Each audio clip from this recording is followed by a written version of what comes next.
CV-nya kayaknya perlu diupdate. Saya izin berdiri aja. Ya Mbak. Jadi saya sudah bukan ketua Prodi Bioetika karena kebetulan tahun 2021 dipilih menjadi ketua departemen sehingga harus melepas ketua prodinya, nggak boleh double. Jadi sekarang saya ketua jaminan mutunya Prodi S2 Bioetika. Yang lucu memang home base-nya dipinjam PSPSR. Jadi saya sebenarnya resminya itu dosen di Fakultas Kedokteran Kesehatan Masyarakat dan Keperawatan Universitas Gadjah Mada. Tapi waktu itu kan di bioetika home base-nya, terus PSPSR mau akreditasi terus dipinjam. Jadi di sister itu saya dosen PSPSR. Nggak apa-apa. Publikasinya alhamdulillah sebetulnya sudah bertambah juga Bapak Ibu. Jadi karena ya memang dosen memang dituntut untuk selalu publikasi dan memang saya dibantu dengan mahasiswa juga, ada beberapa penelitian juga. Dan memang tahun ini Bu Rektor Prof. Ova akan mengembangkan, sebetulnya sudah di launching tetapi prosesnya masih didiskusikan di workshop kan. Kita mau membangun krisis center.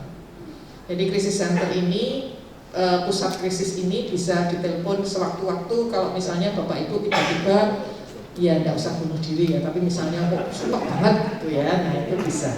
Oke. Sebelumnya Assalamualaikum warahmatullahi wabarakatuh. Shalom, salam sejahtera, Om Swastiastu, Namo Buddhaya, salam kebajikan, dan salam sehat tentu saja. Apakah Bapak Ibu di sini sehat semua? Sehat, bahagia?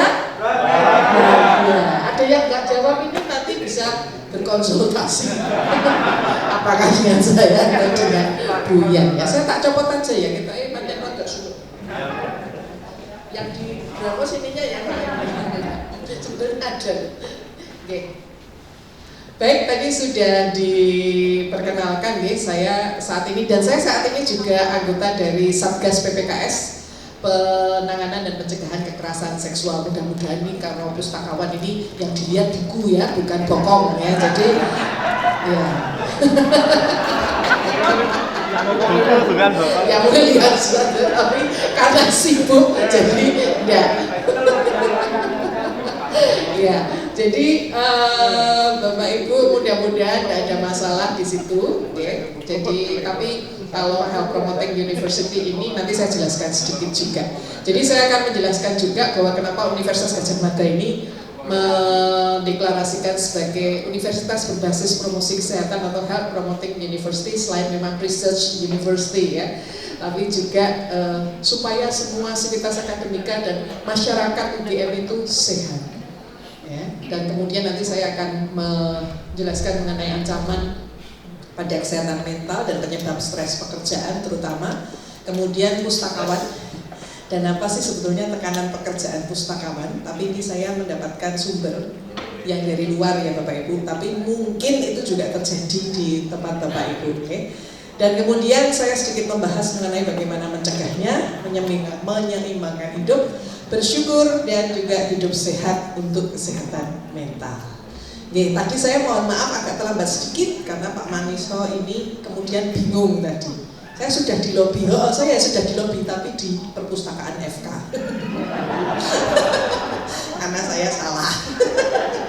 Jadi saya jalan.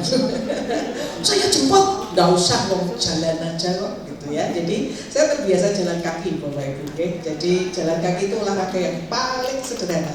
Kenapa mahasiswa harus juga parkir di kantong parkir supaya mereka terpaksa jalan. Harusnya Bapak Ibu juga jangan parkirnya itu dideketin gedung ini. Kudune parkir seada doe ya.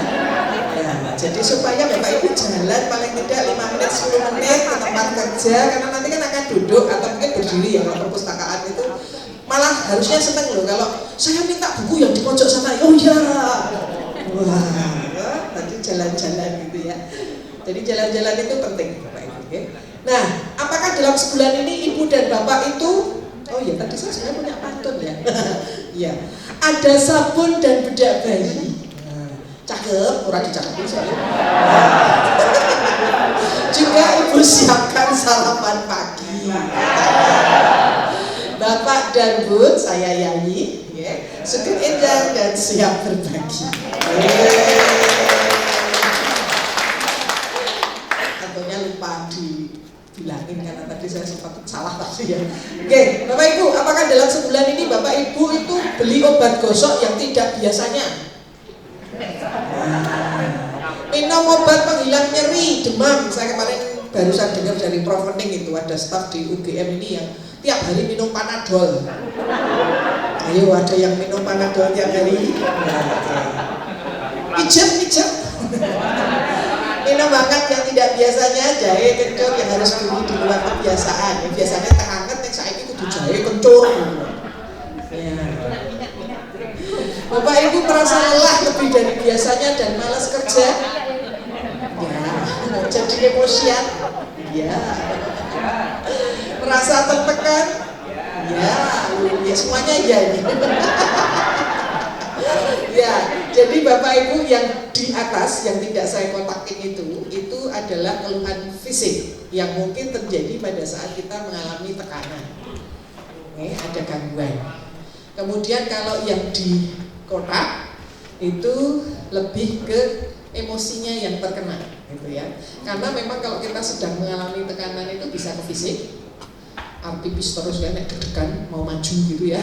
Biasanya mahasiswa ini mau maju skripsi atau tesis gitu, kipas pipis, ya itu dia stres ya. Stresnya, tapi ini stres yang biasanya cepat hilang juga. Yang agak nanti jadi agak berat itu biasanya kalau sudah beberapa hari itu tidak terselesaikan tekanannya ya. Tapi nanti akan saya jelaskan sedikit. Kemudian kalau yang dibunderi itu ya, itu juga lebih ke sosial. Ya, jadi kemudian tekanan itu menyebabkan malas ketemu siapa-siapa, gitu ya. Wah, nek mahasiswa lucu meneh ketemu dosennya malah ngalih. Itu terutama kalau lagi skripsi sama tesis atau disertasi. Ya, kaosnya mungkin pengen punya kaos jangan ditanya skripsiku, gitu ya. Ya, itu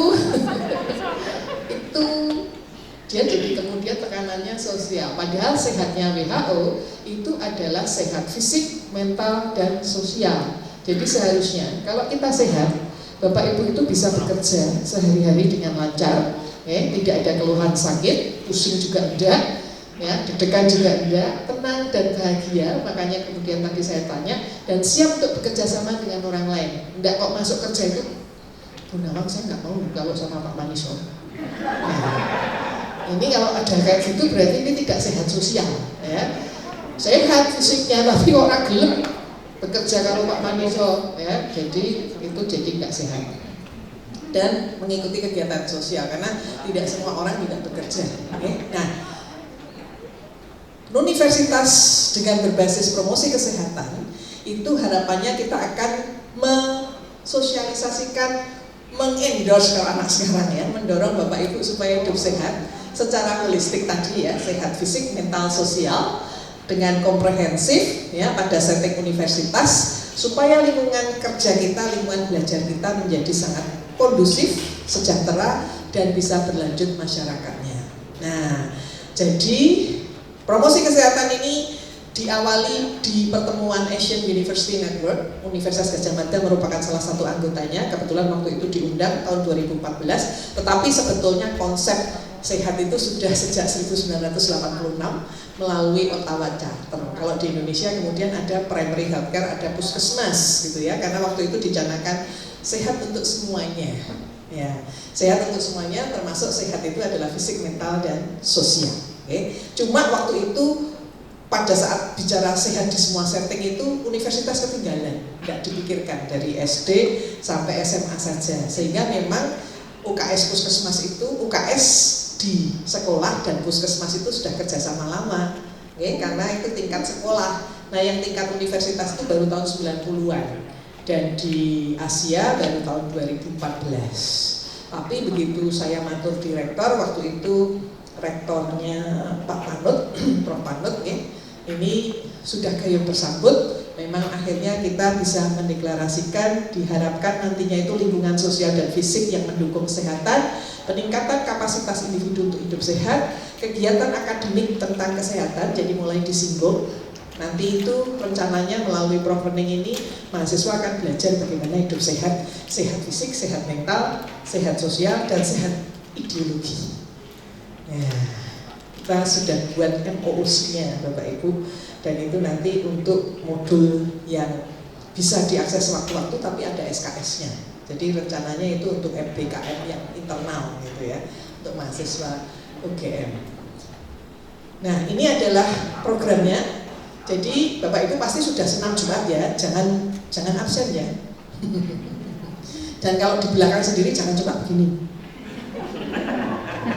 Ya, karena gerakannya yang begini sampai sana itu ada maknanya, ya. Harus dikerjakan dengan sungguh-sungguh supaya efeknya terasa. Dan nanti saya di akhir presentasi ini bahwa kalau kita bisa hidup sehat, mental kita akan mengikuti. Ya, jadi olahraga teratur itu hasil penelitian menunjukkan memang berhubungan dengan kesehatan mental. Ya. Tapi jangan lupa juga nomor 2 Bapak Ibu. Saya barusan membimbing mahasiswa gizi dan ternyata ditemukan pada anak-anak SMA, mereka yang konsumsi buah dan sayurnya itu cukup, ya sebenarnya belum mencukupi secara nasional, tapi lebih dari yang temannya yang tidak terlalu makan buah dan sayur itu, tingkat depresinya lebih rendah daripada mereka yang makan sayur buahnya kurang. Jadi makan sayur buah itu memang sangat disarankan, tidak hanya untuk mencegah penyakit tidak menular itu diabetes, hipertensi, jantung, tetapi juga untuk kesehatan mental. Jadi kalau makan sayur jangan terus disisih-sisih ke sayur, ya, sing makan dimakan dagingnya, gitu ya. Kalau itu susah di rumah itu minta dipotongin yang kecil-kecil gitu. Kalau istrinya yang masak minta dipotongin kecil-kecil supaya nggak terlalu kelihatan sayur, gitu ya, supaya itu makan. Memang dulu anak saya juga punya komentar itu, pakai kembang kol yang masak agak gede-gede. Ibu, aku nggak mau makan pohon. Karena kembang kol kayak pohon ya. Sekarang sudah menikah dia ngomong itu. Ya, tapi akhirnya dia sekarang malah makannya memang makan sehat ya, sudah mau sayur yang bahkan mentah gitu ya. Jadi kemudian kesehatan mental. Ya, kesehatan mental ini juga sedang dibangun kelompok kerja di bawah pimpinan Bu Diana dari Fakultas Psikologi, itu sedang membuat bagaimana kampus ini menjadi kampus sejahtera. Sehat sejahtera ini sedang dalam proses juga Bapak Ibu. Kemudian literasi kesehatan termasuk di sini bagaimana menggunakan helm. Kemudian zero tolerance, jadi toleransi 0 untuk narkoba, tembakau, alkohol, juga kekerasan, perundungan dan pelecehan. Pembentukan lingkungan hidup yang sehat, nyaman, aman, dan ramah untuk disabilitas. Kemudian kesehatan reproduksi. Ya, jadi ini program kita ini masih embrio, ibaratnya anak itu masih belajar berjalan. Jadi mungkin belum merata semuanya nih, tapi nanti mungkin di sini mungkin perlu juga diadakan posbindu. Kita ukur tekanan-tekanan darah Bapak Ibu, ya. Berat badan, lingkar perut. Nah, apa ancaman kesehatan mental Bapak Ibu? Banyak ya. Ini kan perubahan yang terjadi, kita barusan pandemi ya. Belajar, bekerja tadinya dari rumah, mahasiswa juga demikian ya. Kami mengalami beberapa kejadian yang dialami oleh mahasiswa karena perubahan ini ya. Dan kemudian ada pembatasan, tapi sekarang semuanya pelan-pelan mudah-mudahan ini membaik. Tapi bukan berarti kita kemudian meninggalkan teknologi ya. Tadinya memang di kami terutama dosen senior itu ya agak kewalahan waktu online, kuliah online ya. Mana yang iki diapake gitu. Sing dipencet sing ndi gitu ya. Ya itu sudah akhirnya bisa kemudian mengadaptasi hal itu. Seperti saya juga baru hari ini masuk di perpustakaan Bapak Ibu. Tapi bukan berarti saya tidak menggunakan layanannya gitu. Karena sudah ada electronic library. Ya, jadi mungkin mahasiswa yang berkeluh kesah tadi barangkali habis tahu mailing saya ya, karena mau bikin proposal S2 tidak pakai jurnal sama sekali. Saya merasa sedih gitu kan. Jurnal yang dilanggan oleh Universitas Gadjah Mada itu begitu banyaknya, satu pun kok nggak ada. Ya, jadi kalau dia kemudian nangis itu ya wis wayahe ya. Harusnya proposal menurut saya proposal S1 itu 10 gitu ya. nek proposal S2 ya 20 jurnalnya, S3 30, sesuai dengan S1, S2, S3 gitu. Oke. Ya, saya dulu disertasi pakai lebih dari 200 jurnal. Ya, jadi memang harus baca itu memang harus ada, sehingga memang keberadaan perpustakaan itu memang menjadi sangat penting. Ya. Nah, sudah menikmati kerja daring. Ya, ini dialami oleh beberapa dosen di departemen saya. Kok rapat bu PPKM wis dicabut gitu ya. Penaan nih, rapatnya daring baik gitu ya. Jadi ini juga terjadi gitu ya. Jadi mengatur waktu kembali ini kan kantor keluarga, jadi akhirnya agak repot lagi gitu ya. Tadinya di awal pandemi juga repot, anak-anak kok di rumah gitu ya. Sementara bapak ibunya kalau UGM kan punya policy tetap ada yang masuk kan. Ya, jadi waktu itu juga ada komplain juga pegawai-pegawai kami, gimana ini biasanya anaknya sekolah, sekarang anaknya di rumah. Nah sekarang anaknya sudah sekolah lagi. Ya, jadi sudah luring, ya, sehingga penyesuaian ini memang menjadi bagian dari perubahan hidup. Ya. Nah, dalam beberapa bulan ini apakah tadi ya Bapak Ibu mengalami gangguan emosi? Ada yang akhir-akhir ini mudah marah.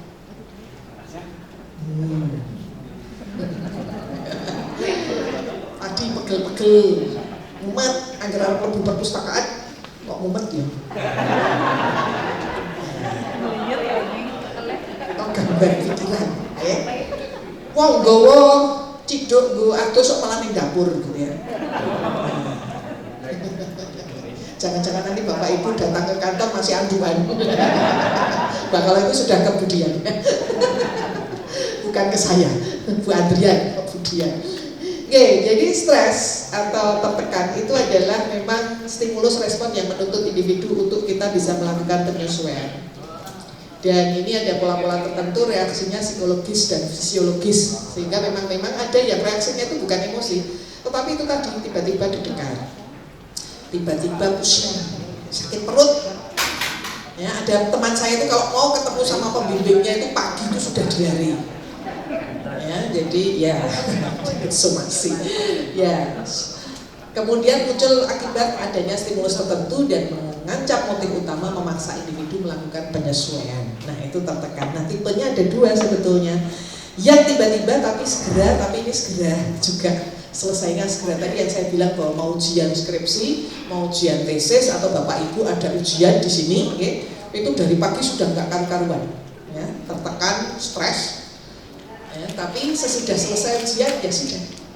Nanti deg-degannya muncul lagi ketika pengumuman lulus pora, gitu, tapi nanti hilang lagi. Ya. Tapi ada juga yang sumbernya tidak jelas di tipe kedua. Ini yang mungkin ini perlu bantuan. Jadi ini perubahan-perubahan yang mungkin terjadi. Kalau tadi yang secara singkat ya, ada perubahan emosi, perubahan pikiran, perubahan fisik. Ini beberapa gejalanya Bapak Ibu. Ya, jadi kalau biasanya tekanan darahnya normal, pas ke posyandu di kampung ternyata naik. Ya. Kalau mau memastikan itu hipertensi atau tidak kan perlu pemeriksaan lebih lanjut. Tidak hanya sekali Bapak Ibu. Karena tekanan darah itu kadang-kadang juga agak fluktuatif. Nah, tapi kalau kemudian Bapak Ibu juga ada susah tidur. Ya. Wes nyetak menggudang, gudik. Ya. Ibu ini ngapa toh? Apa? Pengen turun kok ora turun-turun gitu ya. Itu ada yang dipikirkan. Okay. Kalau pikiran ya susah konsentrasi tadi ya. Begitu sudah sampai di rak buku itu aku mau jiko apa tadi? Ya. Tiba-tiba hilang, ya hilang ingatan. Ya, itu bisa terjadi karena kayak komputer. Kita itu kalau banyak memorinya, ya, nengke bundet, hang. Ya, jadi otak kita itu bisa hang. Kemudian mudah marah, menarik diri dan seterusnya. Nanti ini slide-nya boleh di. Nah, kalau pekerjaan ini Bapak Ibu, terlalu banyak pekerjaan, ya enggak? Ada yang ya dan enggak, sebetulnya banyak tidaknya itu subjektif ya. Peran atau deskripsi pekerjaan yang kurang jelas, yang muda-muda tadi yang barusan ini sudah tahu pekerjaannya ya Mbak? Desk job-nya sudah jelas, sudah. Nanti kalau enggak jelas minta tolong. Ketidakberdayaan, terlalu banyak rapat, ini saya ini terlalu banyak rapat ini ya. Rapatnya 2 sampai double zoom, yang satu luring, satu daring gitu ya. tidak punya pengganti atau asisten dalam menjalankan pekerjaan, jadi sendirian mengerjakan pekerjaan itu, sedangkan pekerjaan bebannya cukup lebih gitu ya. Kemudian komunikasi yang kurang lancar, teman satu tim itu agak susah diajak omong. Ya, Pak ini mau supaya garap, lagi dia agar tuh ngomongnya cuma sakecam gitu ya. Sehari kalau dibukukan 1 halaman aja nggak sampai. Kemudian nah ini yang terakhir ini ya, jangan komplain sama saya ya, kerja tapi itu penyebab stres. Kemudian ketidakpastian jam kerja yang tidak pasti, ya. Kadang lembur, kadang enggak. Nah ini mestinya harus dibicarakan. Kekurang mampuan menyelesaikan pekerjaan. Kemudian harapannya tinggi tapi nggak realistis. Kemudian melakukan pekerjaan yang sebetulnya tidak perlu dan punya perilaku tipe A. Tipe A ini orangnya gusa-gusu, udah rampung, senangnya melayu-layu gitu ya. Maksudnya bukan lari yang olahraga ya, tapi kesusu-susu, kemerungsung kalau bahasa Jawa. Ya, orang yang kemerungsungan ini agak berbahaya sebetulnya. Jadi harusnya latihan. Nah, depresi itu kalau tadi tertekannya agak lama, Bapak Ibu, itu bisa ke arah ini kalau pernah mendengar depresi. Ya. Jadi ini adalah deskripsinya dan gejala-gejalanya. Ya, jadi tadinya itu sebetulnya kalau sedih itu biasa, Bapak Ibu ya. Tapi kalau sedihnya ini berlanjut, karena manusia itu ya tetap ada sedih, ada gembira. Jadi tidak kalau Bapak Ibu sedih terus aku depresi. Tidak ya. Itu perlu continue. Ya, kalau itu sudah beberapa hari, ya terus tambah nggak bisa tidur, tuh ya, nggak mau makan, nggak semangat, dan ini tidak hanya sehari, ya beberapa hari. Nah ini Bapak Ibu yang mesti sedikit waspada, meskipun ini belum tentu juga depresi. Nanti yang menegakkan itu adalah dokter, psikiater, ya, atau tim. Ya, kalau sudah gangguan yang ke arah psikiatri itu Bu Andrian ini. Kalau Arab bayar duit utangnya, yuk rodo bingung, itu psikolog bisa. Ya. Tapi bukan psikolog yang bayarin utangnya ya. Psikolog yang akan membantu gimana cari alternatif supaya Bapak itu bisa bayar utang, gitu kan? Ya, bukan psikolog yang bayarin utangnya. Dan nanti akan diajari gimana, apakah memang Bapak Ibu itu perlu hutang. Oke, nah Bapak Ibu sebetulnya gejala ini, mohon maaf pakai bahasa Inggris ya, learn English. Ya.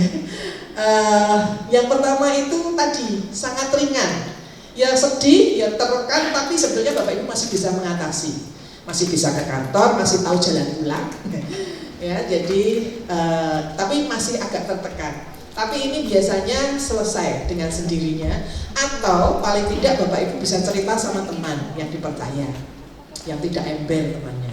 Ya. Ternyata Bu Safira itu punya stres dulu, nah itu enggak ya. Jadi enggak. Kemudian yang kedua, ini gejalanya mulai kok nggak hilang-hilang, ya. Tambah rodok rapenan.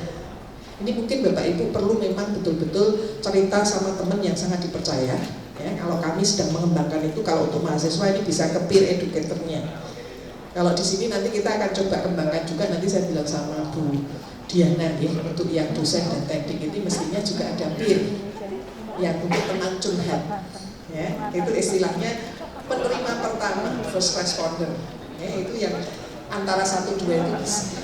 Tapi kalau ini sudah memburuk, ya, dan kemudian sudah malas ke kantor, ya, tapi masih bisa tidur, kadang-kadang meskipun tidurnya sangat kurang, ini bisa ke psikolog.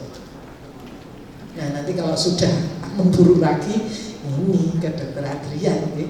Tidurnya itu benar-benar nggak bisa dan sudah berhari-hari, nggak usah berhari-hari, 3-4 hari tidak bisa tidur sama sekali, ya. Nggak bisa, betul-betul merem itu nggak bisa, ini butuh. Ya, nanti akan digali dulu, belum tentu langsung diobati, ada obatnya gitu enggak, karena nanti kemungkinannya kalau ditangani 2, ya psikolog sama psikiater, itu nanti akan terurai. Ya, barangkali obatnya hanya dibutuhkan 1, tidak lama gitu ya. Mudah-mudahan tidak lama Bapak Ibu, karena memang ada gangguan-gangguan kalau sudah di stage 4 ini, yang sudah sangat berat ini, memang ini yang butuh kadang-kadang rawat inap, butuh rawat jalan yang obatnya agak berlanjut. Tapi kalau 1 itu masih enggak, ya Bapak Ibu menyelesaikan. Ya. Asal tahu sumbernya, yang sebetulnya sumber stresnya itu siapa.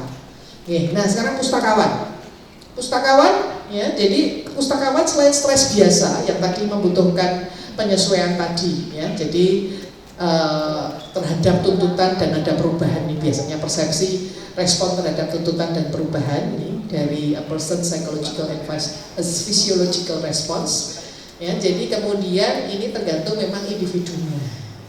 Karena ini saya ibaratkan begini, orang hidup itu kayak kalau pohon, Bapak Ibu ya. Stres itu banjir misalnya.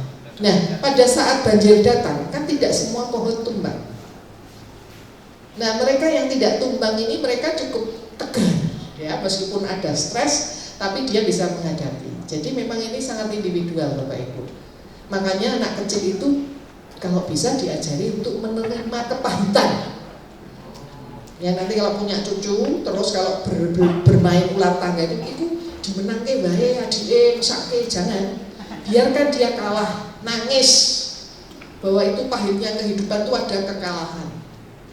Tapi kita jelaskan, ya kita jelaskan tadi kenapa kok kalah. Sedih nggih, sedih, enggak apa-apa. Tapi dia terbiasa sehingga nanti kalau kejeglonge ora penak meneh dia sudah pernah merasakan kepahitan. Gitu ya, belajar kepahitan itu penting Bapak Ibu, untuk biar nanti kalau banjirnya gede banget itu ya stresnya tetap ada sih Bapak Ibu, tapi bisa bangkit sehingga stop di tahapan pertama tadi, enggak terus yang kedua. Ya, nah teknostres ini yang dialami sekarang Bapak Ibu, terutama mohon maaf yang generasi kolonial. Iya apa-apa kok online iki piye, ini macet iki piye. Ya, jadi itu information overload ya. Gunawan, pengumuman, sistem ganti lagi, gobrak, belajar lagi, harus naik pangkat online, ini piye, apa piye Bu? Nah ini ya, jadi dan kemudian ada kecemasan performa kinerja, ini juga yang dialami ya. Kemudian ada konflik dan burnout ini tekanan pekerjaan yang akhirnya menyebabkan kecapean dan stres yang itu rasanya tidak karu-karuan, gitu ya, rasanya kan mangkat nyambut gawe iki nggak enak banget gitu ya. Jadi penyebab tekanan itu memang bisa sosial, psikologis, pikirannya Bapak Ibu sendiri itu juga bisa menyebabkan stres, ya, psikososial dan fisiologis. Nah, kemungkinan penyebab tekanan pustakawan ini beban pekerjaan, ya tadi yang sebetulnya yang tadi stres pekerjaan yang umum tadi ada di sana, ya. Hubungan interpersonal, karena sebetulnya kalau pustakawan itu tidak banyak ya timnya ini, kecuali di gedung pusat ini 30 tadi ya, lumayan gitu ya, jadi dinamika kelompoknya pasti ada. Tapi kalau yang 2-3 ini, wah ini wis jotaan ya payah banget ini.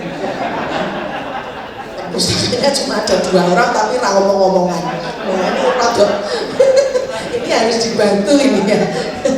Wong yang 30 aja kalau kompak itu akan menghasilkan kelompok yang akan kuat gitu deh.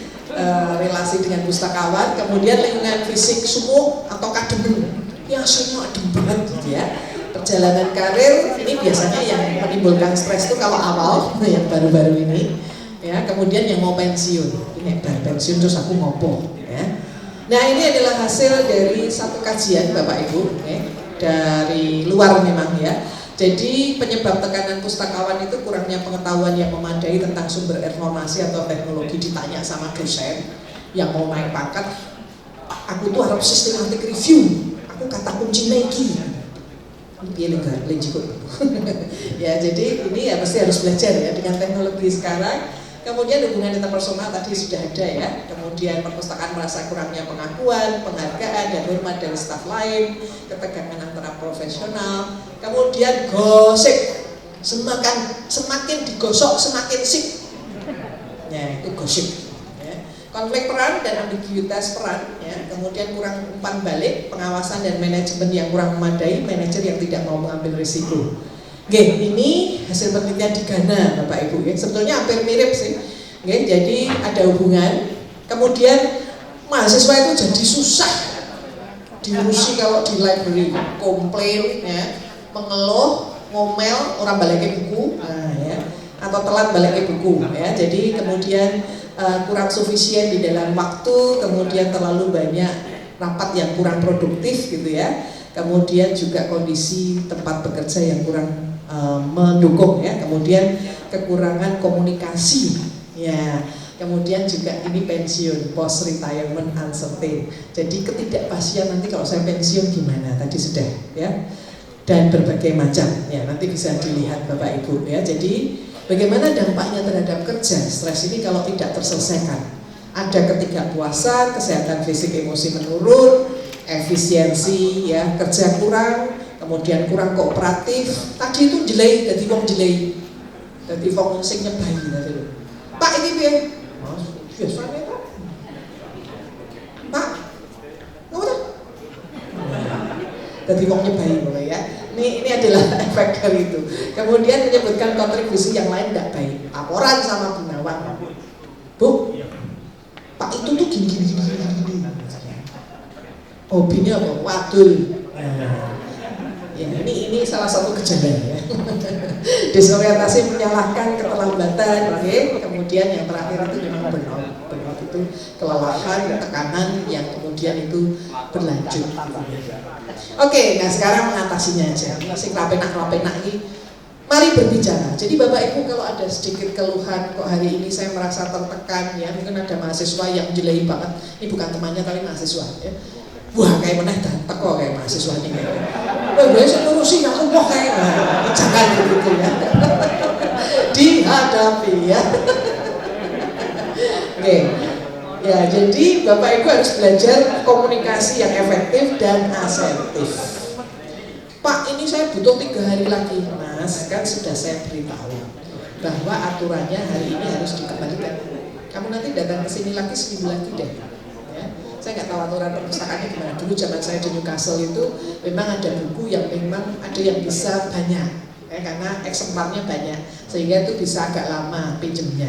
Tapi buku-buku yang agak jarang, yang eksemplarnya cuma 2-3 itu kan 1 hari, ya, nggak boleh lebih, gitu ya. Jadi itu kan dia harus tahu gitu. Dan saya tahu bahwa karena saya punya teman yang ngeyelan memang. Dan gawe ini ditumpuk neng kamar itu saya parahi juga. Kamu itu berarti kamu tidak empati dengan mahasiswa yang lain, gitu ya. Karena apakah kamu membaca buku itu semua dalam 1 hari? Kebetulan bukan orang Indonesia sih, tapi saya nggak usah bilang nasionalnya. Ya, jadi itu memang nyebai teman saya yang satu itu.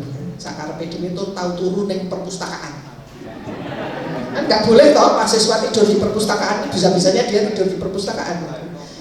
Ya, asertif itu kita ngomong apa adanya, tetapi dengan catatan kita tidak menyakiti, tapi kita tegas. Sebetulnya kalau di bahasa Indonesia kan asertif itu tegas. Dan pustakawan saya kira perlu ketegasan ini supaya Anda juga tidak terganggu ya, dengan mahasiswa yang nyebai tadi. Nah, untuk mengatasi stres itu istirahat, ubah aktivitas ya. Jadi kita bisa mengidentifikasi sebetulnya. Ya, kemudian kontemplasi itu mikir, merenung, sakjane iki aku kenapa toh sing tak pikir. Jangan-jangan pikirannya Bapak Ibu yang menyebabkan memang. Bukan yang lain-lain. Tapi memang bisa jadi temannya.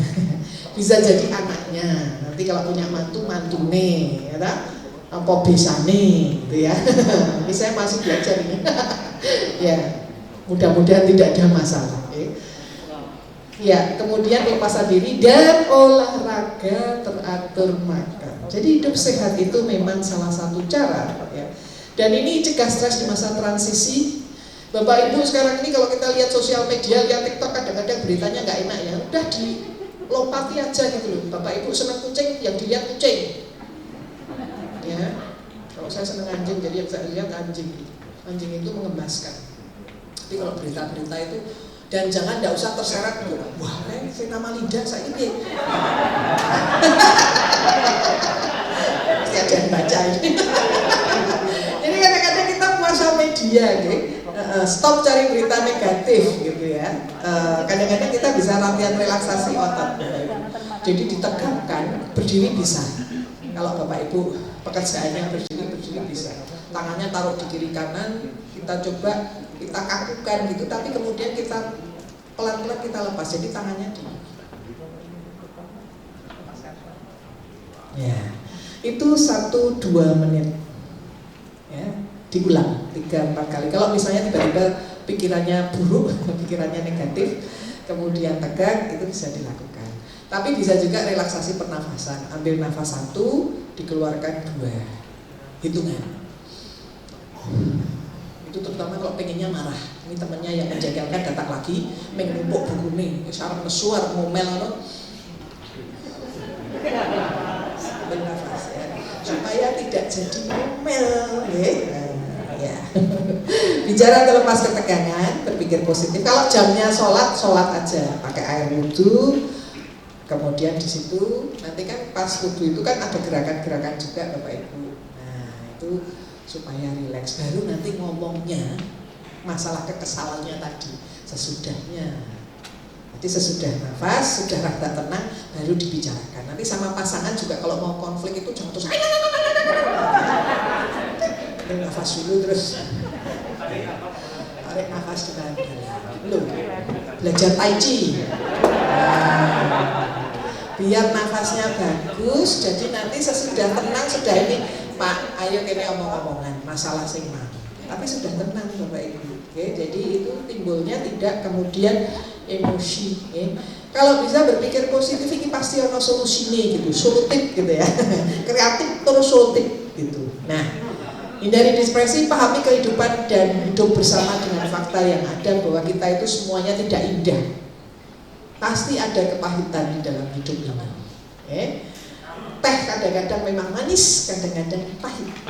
Jadi itu yang memang perlu kita hargai, yang baik dan indah ini, bersyukur dan berhenti mengeluh yang kecil-kecil gitu. Wong ming parkir, ming rodok, ming kursi, ini itu kan parkir.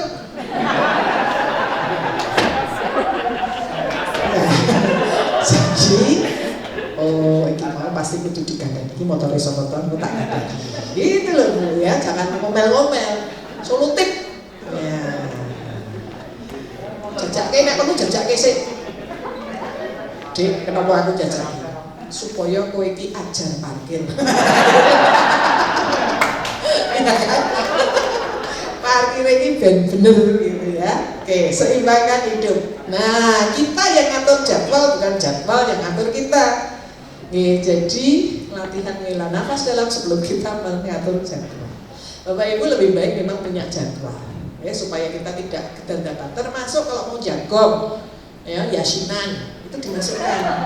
Loh iya nih jangan-jangan, waduh aku yasinan ini kok ketua asosiasi pustakawan kok ngajak rapat gitu ya. Sementara nggak enak sama tetangganya. Nah ini gimana ngaturnya? Itu kadang-kadang stres itu berawal dari kecil-kecil gitu loh.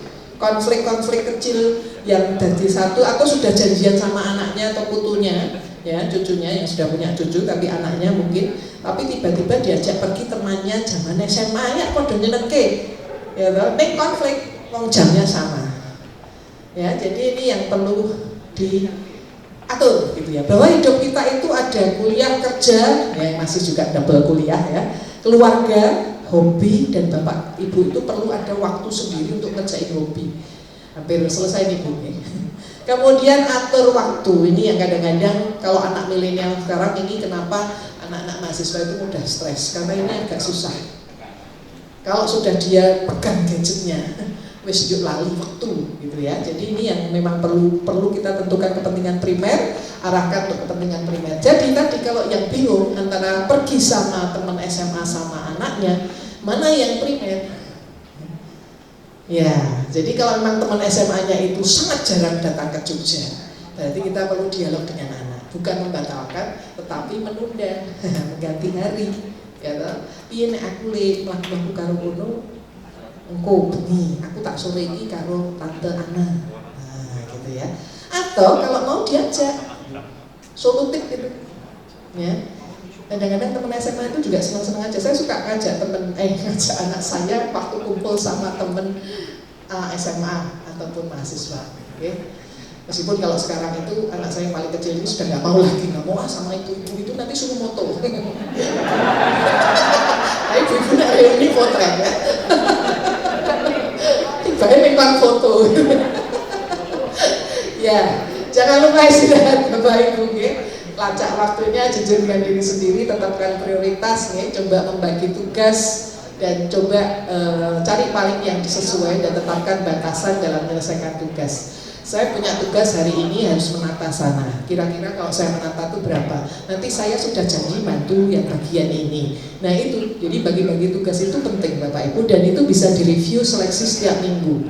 apakah yang sudah kita atur kemarin itu memang sudah sesuai. Dan buat to-do list itu yang harus saya kerjakan hari ini, dan maksimal itu 3 sebetulnya, karena kita itu nggak mampu kalau lebih banyak.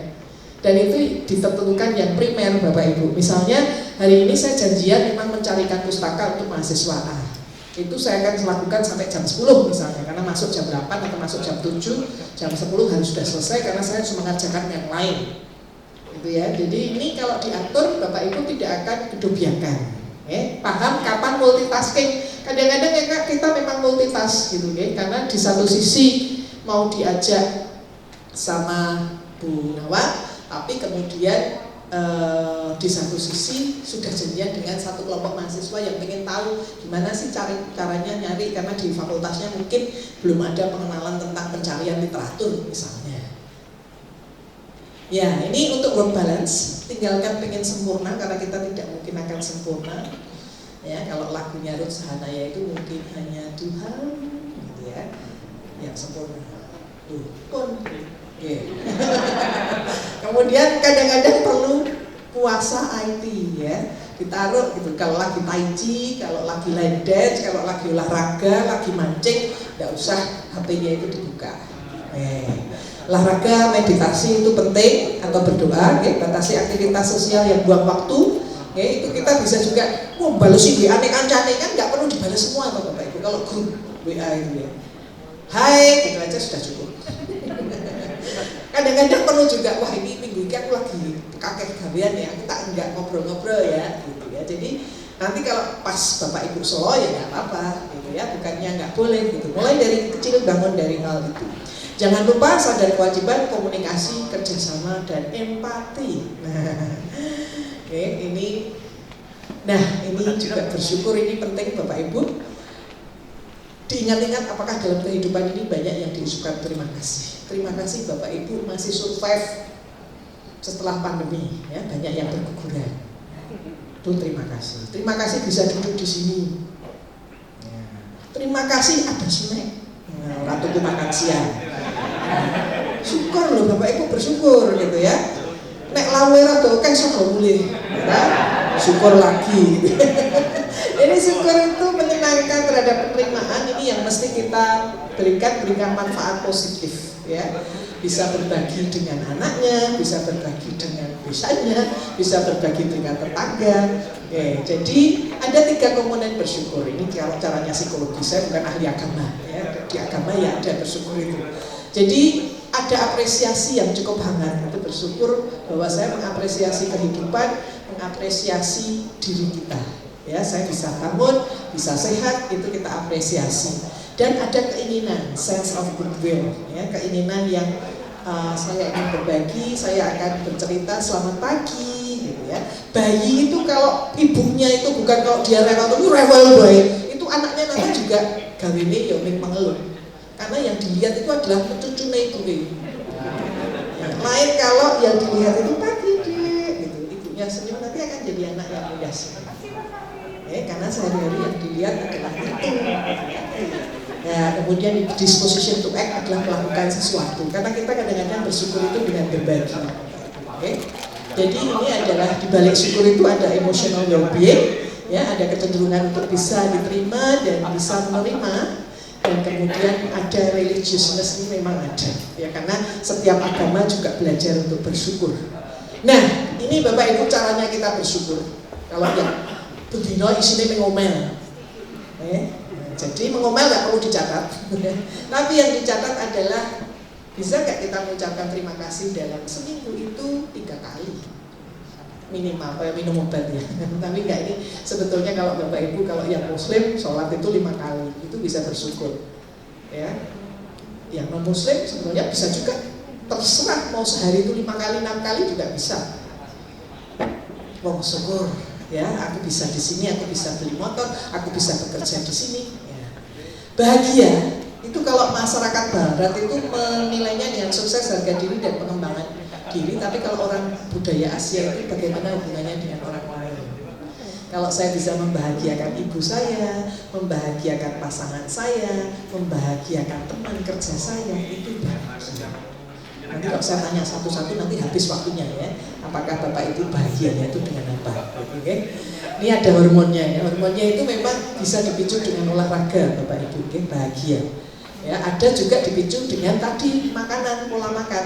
Ya, jadi hormon-hormonnya itu ada endorfin, dopamin, serotonin dan oksitosin. Ya, tapi sebagian dipicu oleh olahraga dan pola makan yang baik. Karena ini ada studinya Bapak Ibu. Jadi mereka yang sehat itu akan memiliki kecenderungan mentalnya itu bisa tertangani. Ya, jadi bergeraklah Bapak Ibu. Okay? Saya mengaplikasikan hidup sehat sudah cukup lama. Saya tadi makanya salah tempat tadi saya jalan. Meskipun Pak Maniso insist untuk mau dijemput, bahwa meneng kono melaku baik gitu ya. Jadi berjalan kaki itu adalah yang paling sederhana Bapak Ibu. Okay? Sehingga saya itu pekerjaannya banyak Bapak Ibu. Okay? Ya, masih harus menggarap LKD, BKD, kodro gitu ya. Tapi stres ada, tetapi bisa menangani gitu ya. Jadi tidak sampai harus kalau kata atau saya curhat kadang-kadang iya, tetapi tidak butuh yang berat gitu ya. Kadang-kadang kalau butuh yang berat saya akan menjumpai bekas dosen saya pembimbing ya. Ya saya pernah punya satu waktu yang cukup berat gitu ya. Jadi itu kita tahu kapan tadi ya tahapan tadi Bapak Ibu. Okay? Jadi pilih yang sesuai dengan keadaan, okay? Karena terutama Bapak Ibu yang tidak biasa berolahraga tapi sebetulnya paling sederhana itu jalan kaki. Cuma ada beberapa kondisi tertentu tidak disarankan untuk jalan kaki. Okay? Jalan kakinya bisa tapi di kolam renang. Nggak bisa berenang Bu, memangnya kolam renang harus untuk berenang, boleh kok untuk jalan kaki. Okay? Nanti pakai pelampung di sini jadi jalan. Iya, itu kalau di Australia begitu Pak, lansia-lansia itu jalan kaki tapi di kolam renang. Okay, jadi karena ada beberapa gangguan kesehatan yang memang tidak disarankan untuk kakinya menapak. Jadi memang konsultasi itu akan lebih bagus dan mulai bertahap. Baik, perpustakaan terkadang sepi, petugasnya mungkin juga sedang rehat loh, kok jadi pateni. Ya. Saya ulangi lagi ya Bapak Ibu ya. Hidup sehat, berpikir positif, ikuti protokol, okay? Belajar untuk menyesuaikan diri, berbagi pesan positif. Jadi perpustakaan terkadang sepi, petugasnya mungkin juga sedang rehat. Bijak hadapi tekanan dan transisi. Jangan lupa mari terapkan hidup sehat. Wassalamualaikum warahmatullahi wabarakatuh.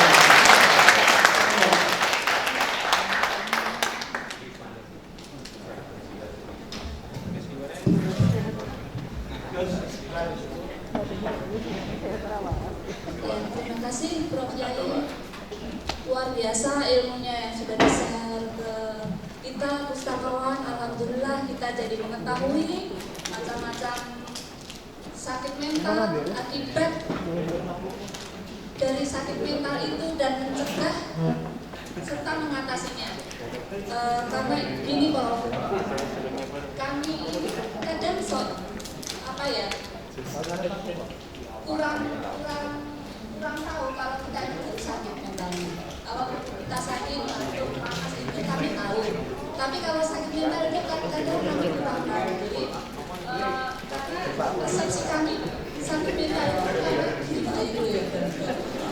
Jadinya kalau kami dikatakan kalau kita sakit mental kita itu kadang kita nggak terima. Padahal itu penting sekali. Ternyata dari uraian disampaikan oleh Prof. Yai tadi penting sekali pencegahannya, karena kalau dibiarkan berlarut-larut akan berbahaya dan bisa menjadi wilayah kemudian. Ya demikian, terima kasih Prof. Yai. Kemudian untuk 30 menit ke depan pertanyaan untuk termin pertama, silahkan untuk 3 pertanyaan, sebutkan nama dan instansi. Monggo silahkan. Ada pertanyaan untuk Prof. Yai?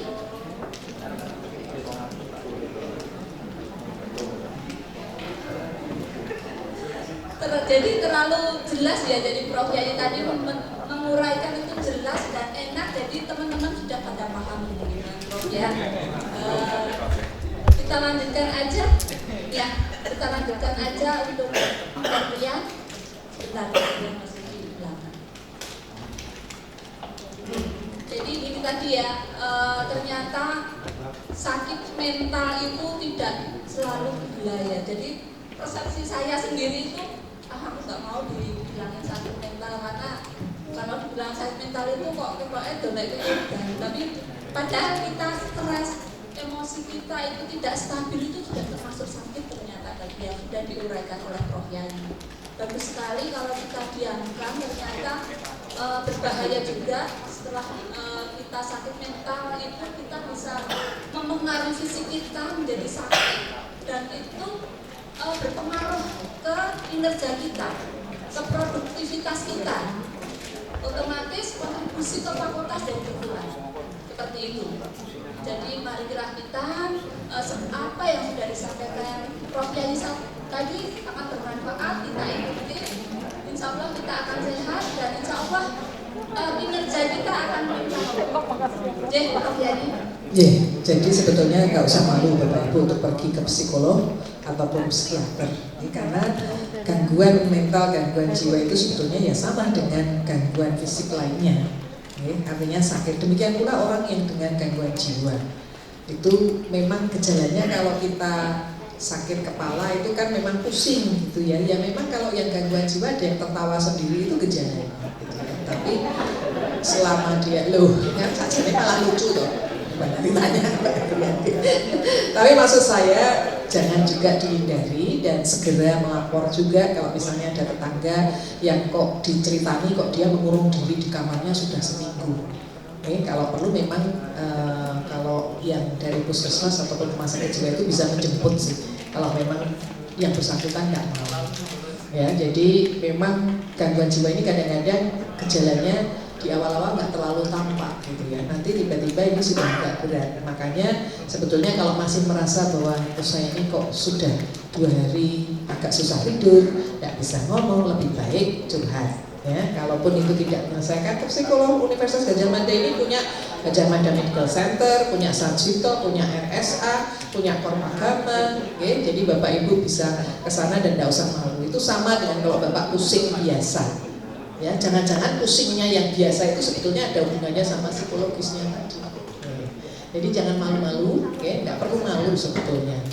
Karena ini juga tantangan bagi kami yang memang dulu saya juga agak jengkel juga kalau naik call kampus, saya zamannya call kampus gitu ya. Kalau berhenti di psikologi itu keneknya fakultas edan. Kleru ini, Mas, pernah tak marah itu. Kalau tak ceritani fakultas psikologi itu ngapain saja gitu ya. Ya tapi itulah persepsi masyarakat. Tapi saya kira Bapak Ibu kan berada di lingkungan yang penuh dengan sumber ilmu ya. Jangan ikut-ikutan itu. Tapi kalau ada perasaan yang kurang menyenangkan dan Bapak Ibu tidak bisa menyelesaikan sendiri, lebih baik ke profesional. Terima kasih dan mudah-mudahan Bapak Ibu sehat WHO ya. Sehat fisik, mental, sosial. Ini waktunya Bu Dokter. Prof Yani, ini ada satu pertanyaan dari Dokter Nina. Oke, monggo.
Terima kasih Bu Nina. Jadi yang pertama tadi kalau ini mengenai kelompok kerja, itu memang di awal itu barangkali memang perlu ada pertemuan, ya. Dan memang kadang-kadang kalau seperti saya ya untuk penelitian begitu itu memang kadang-kadang perlu teman-teman yang chemistry-nya pas juga, kimiawinya itu pas. Memang tidak bisa kita memaksakan untuk bisa cocok dengan semua orang, ya. Tetapi selama itu tidak mengganggu ritme dari kerja kelompok, kalau saya enconnya itu menurut saya tidak apa-apa. Meskipun nanti kita perlu bicara kenapa kamu kok nggak mau dengan dia, gitu ya. Yang dia ini juga kalau yang dikeluhkan nanti kita sendiri-sendiri dulu. Habis itu baru nanti ditemukan berdua. Kalau ibu terpaksa memang harus menyatukan mereka berdua dalam satu pekerjaan. Tapi kalau itu memang tidak bisa, kadang-kadang memang ada yang tidak bisa karena karakteristiknya sangat beda, gitu. Sehingga kalau mereka disatukan itu tidak mudah, gitu ya. Sehingga ini yang kita perlu ya sudahlah, berarti kamu sama itu, ini sama ini, tetapi dalam hubungan sehari-hari saya harapkan kalau ibu Bu Nina ini adalah kepalanya, saya harapkan kalian itu tidak ada konflik, gitu kan? Oke, gitu ya. Jadi sudah. Kalau tadi teman yang do sama dengan F tadi ya, gaspol kalau ibu ya, ngomong ini mesti apa ini enak, gitu kan? Nah, ya. Itu kalau memang suatu saat bisa diajak bicara, ya coba diajak bicara, tapi tentu saja lihat dia pas lego, gitu ya. Tapi kalau enggak ya kita nggak bisa manipulasi keadaan setiap saat, gitu. Sehingga kita yang menyesuaikan. Meskipun kalau pas ada waktu yang ini, nada dasar ini untuk diturunkan, gitu ya. Jadi supaya tidak do sama dengan F tadi ya, tapi do sama dengan bass, gitu ya. Jadi tapi itu kalau pas guyon, karena kadang-kadang mungkin itu lebih senior atau mungkin ibu juga nggak enak, gitu ya. Sehingga ya kita yang menyesuaikan. Kita selalu jawabnya jangan kita ikut-ikutan do sama dengan F, gitu ya. Mungkin dia lama-lama juga akan bisa, oh kayak Pak Jak omong aku ngene tapi kok tetap ngene. Ya, tapi kalau dia nggak berubah ya dibanding pensiun Bu. Ya. Itu yang paling mudah. Makanya kita nggak bisa mengubah semua orang, gitu deh. Jadi ya memang kita kadang-kadang harus beradaptasi dengan keunikan yang ada.